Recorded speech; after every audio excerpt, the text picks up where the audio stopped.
There is a moon in our solar system larger than the planet Mercury, larger than Pluto, larger than any other moon orbiting any planet anywhere. If it orbited the Sun directly instead of Jupiter, every astronomer in history would have called it a planet without hesitation. It has its own magnetic field, its own aurora, its own geological history, stretching back to the formation of the solar system. It may have a liquid ocean containing more water than all of Earth's oceans combined, and it is completely ignored because it has the misfortune of orbiting something larger than itself.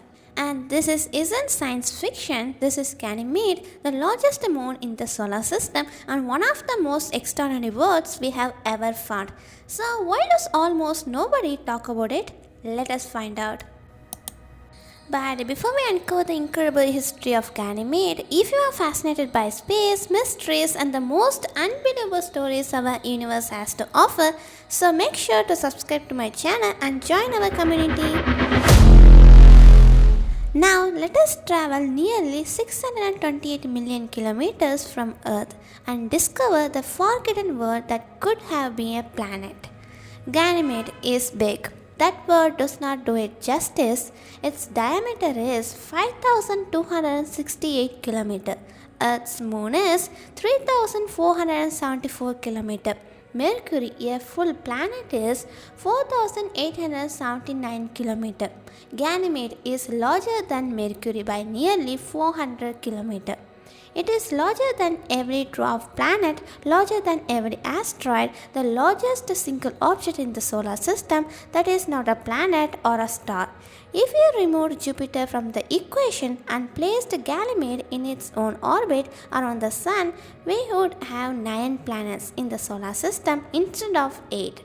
Ganymede would qualify easily, but it does not orbit the Sun, it orbits Jupiter, and so we call it a moon and largely forget about it.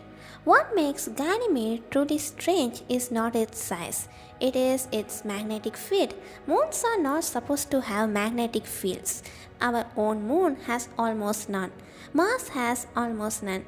Most objects in the solar system smaller than Earth have magnetic fields too weak to matter. But Ganymede has one, a real one, generated by a liquid iron core deep inside the moon, a miniature version of Earth's own dynamo.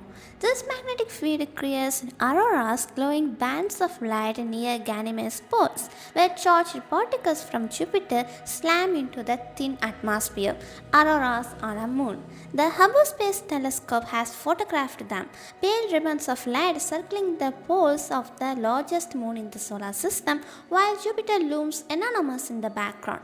A moon with its own light show, its own shield, its own identity. But beneath the surface, something more extraordinary may be waiting.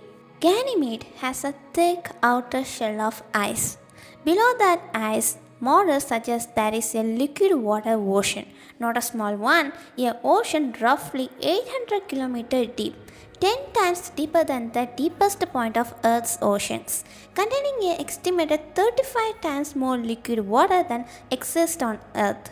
All of it hidden beneath ice, all of it in complete darkness, all of it squeezed between 2 layers of ice above and below by the immense pressure of Ganymede's interior. The Hubble observations of Ganymede's auroras provided the strongest evidence. The auroras rock back and forth in a pattern that only makes sense if there is a vast containing layer beneath the surface. Salt water contains electricity. The rocking auroras are the signature of an ocean we have never seen. The Jupiter Icy Moons Explorer, the JUICE mission, launched in 2023 and is currently traveling toward Jupiter. Its primary destination is Ganymede. It will enter orbit around Ganymede in 2034. The first spacecraft ever to orbit a moon other than our own. It will map the surface, measure the magnetic field, probe the ice with radar looking for the liquid layer beneath. We are going there finally, after decades of photographing it from flyby missions and pointing Hubble at its auroras from across the solar system.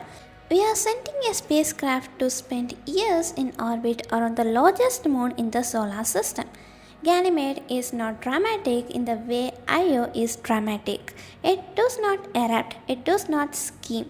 From a distance, it looks like a grey ball of ice, quiet, still, unremarkable.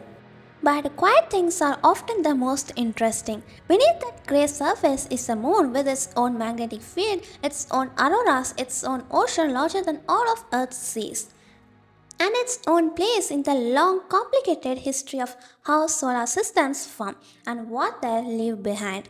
Ganymede never became a planet because Jupiter got there first. It was outcompeted, outgrown, absorbed into the retinue of the solar system's largest failure, and it has been orbiting in Jupiter's shadow even since.